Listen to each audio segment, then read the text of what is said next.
Assalamualaikum Besti. Ketemu lagi di Cermin, ceramah mini Ramadan edisi 10 hari pertengahan Ramadan, turunnya ampunan. Kali ini kamu akan mendengarkan ceramah bersama Ustadz Benri Jaisyurrahman, Ustazah Nani Handayani, dan Ustadz Wali. Kui Besti bercermin untuk mendapatkan ampunan dari Allah. Cermin, ceramah mini Ramadan, hanya di LPPDI Iqra Official. Supported by Askam Media.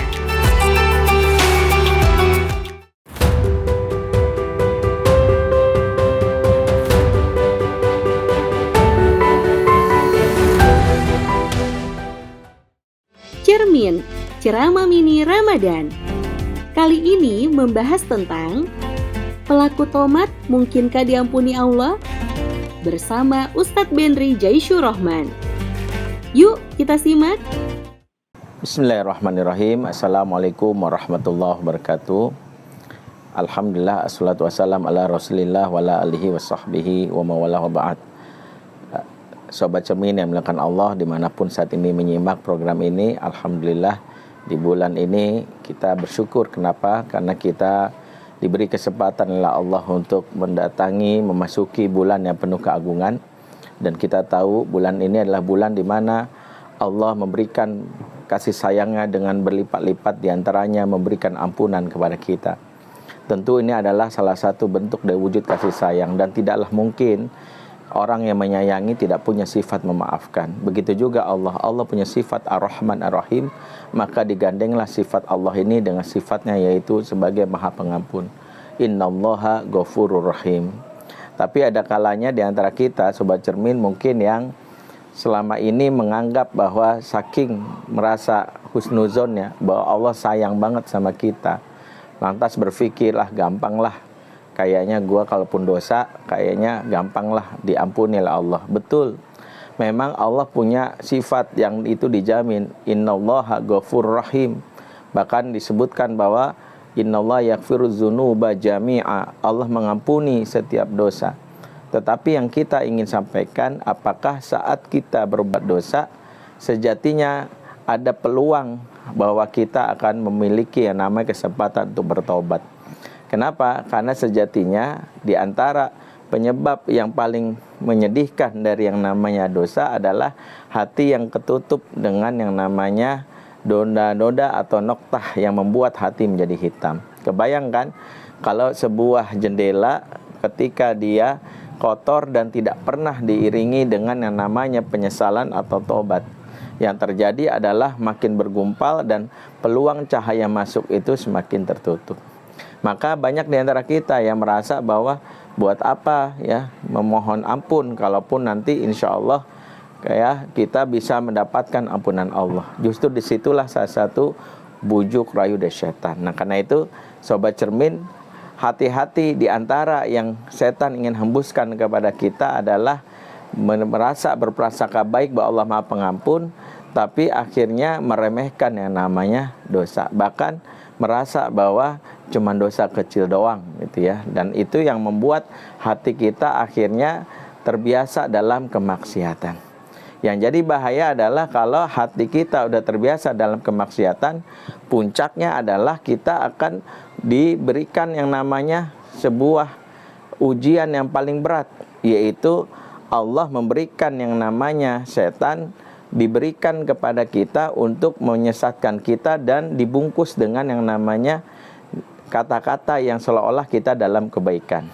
Nah sejatinya bagaimana Allah mengingatkan hambanya itu ada beberapa tahap ya. Jadi ingat nih, bagi orang-orang tetap dalam kemaksiatan ada 3 tahap. Dan kita berharap setiap tahapan ini jangan sampai meningkat, karena kalau sudah meningkat menyesal kita. Yang pertama adalah Allah memberikan yang pertama kepada pelaku maksiat, diberikan peringatan dengan cara diberikan penghidupan yang sempit. Ya, kata Allah, "Wa man a'rada an dzikri fa inna lahu ma'isyatan donka." Siapa yang berpaling dari peringatanku, maka baginya kami berikan penghidupan yang sempit.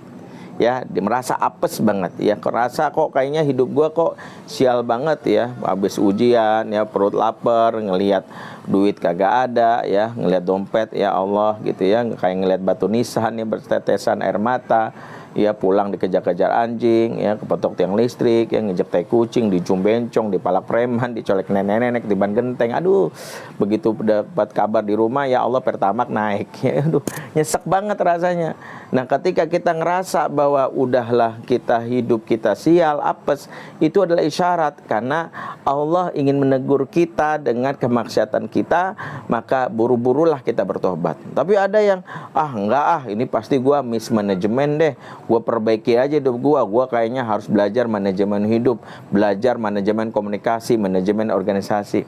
Oke, masih nggak mau dekat, nggak masih dengan maksiatnya, maka yang kedua Allah berikan, yang kedua tahapannya adalah maksiat yang kita lakukan, kata Allah, falamma nasu ma dzukiru bi fatahna alaihim abwaaba kulli syai'. Maka tatkala dia melupakan ayat-ayat Allah, maka kami bukakan ya pintu-pintu kesenangan. Loh, ternyata yang kedua diberikan pintu-pintu kesenangan. Ya, ternyata wah Allah, ternyata bisnis lancar, kuliah beres ya, dengan masalah perjodohan lancar ya, dalam segala hal kita ngerasa kayaknya enteng banget hidup. Tapi ayatnya nggak selesai, kata Allah, ayatnya berlanjut, hatta idza farihu bima utu akhadnahum baghtatan fa idza mublisun. Tatkala dia sampai di puncak kesenangannya, wah makin hidupnya makin jauh dan makin maksiat, makin terus dia, maka kata Allah, kami jatuhkan musibah secara mendadak. Tiba-tiba dia berputus asa, langsung stres, langsung depresi. Kasusnya banyak, bro. Jadi banyak, kayak Fir'aun dulunya dia dari seorang miskin taat, begitu dia dalam keadaan diberikan pintu kesenangan makin lupa. Sampai akhirnya Allah berikan peringatan terakhir, ditenggelamkan dia bersama hartanya. Nah, kalau udah ada yang kayak gini, masih ada yang selamat, ada. Dia diberikan, maaf ya, bangkrut.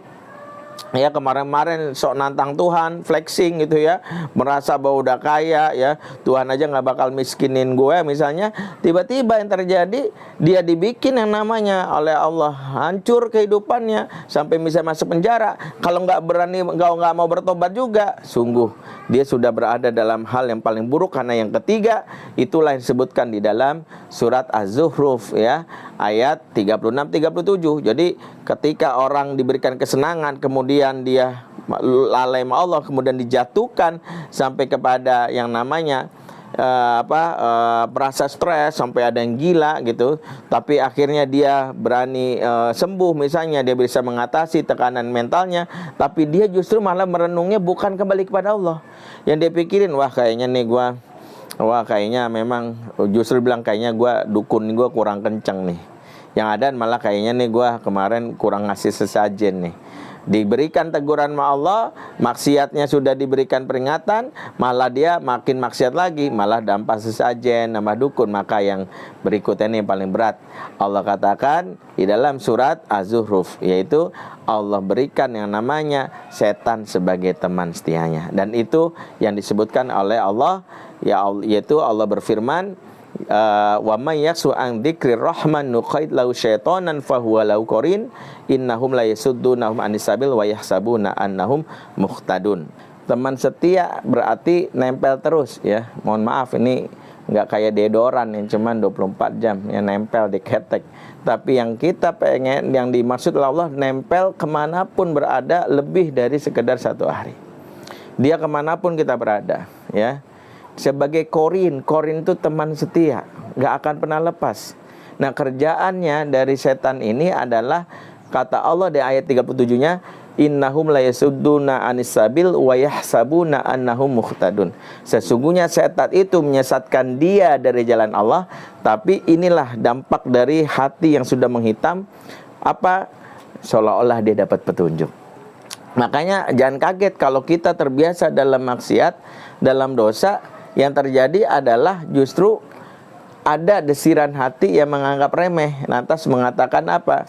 Ya, ini juga nanti bisa lah taubat.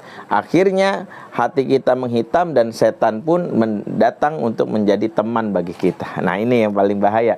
Kalau setan udah jadi teman, maka cahaya hidayah itu susah. Ya, namanya kita dikepung. Malaikat pun mau bisikin kita itu udah kalah. Suara hati kita, nurani kita udah kalah. Akhirnya muncullah pikiran-pikiran ngaco. Tiba-tiba melakukan kemaksiatan, menganggap diri ini adalah saya dapat wahyu dari Allah nih. Supaya misalnya pacaran sebagai bagian karena gue udah jadi wali ya, walaupun mungkin statusnya ya wali kelas gitu ya.